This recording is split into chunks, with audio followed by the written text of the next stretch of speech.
My name is Monte Peterson.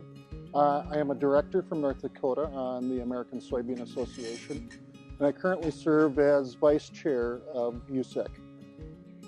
Well, certainly that's top of mind of most soybean producers across the country, maybe even more specifically to producers that feed that Northwest, that Pacific Northwest market, and very much so a Chinese port, a port that provides U.S. soybean to the Chinese market. Our soybeans loaded on rail and into the Pacific Northwest, but there currently is no bids from the Pacific Northwest. That's highly unusual, and of course that comes hand in hand with the situation where we have retaliatory tariffs from China. That market, is an important one for us.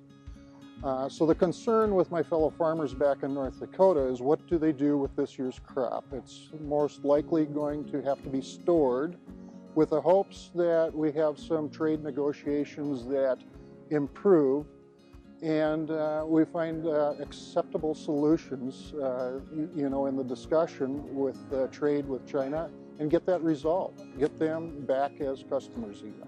Well, I think, some of the messaging has been concerning because obviously they're looking at lowering inclusion rates of soy in general in their feed rations. They're looking for alternatives to soy in their feed rations. I also believe that there's some concern with the Chinese soybean industry, and that they know that soy is the preferred meal or protein source as meal into the feed ration. I got to believe that there's as much concern amongst the U.S.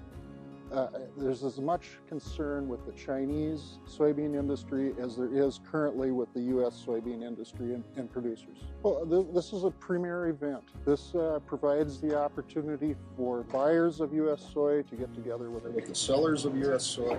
And it's a great opportunity to get people face-to-face, develop new relationships, and to expand on the trade that we've been able to cultivate in the past.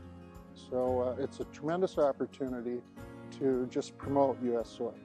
Well, I think, there's no doubt it's going to continue to be tough until we get some sort of trade negotiated with China.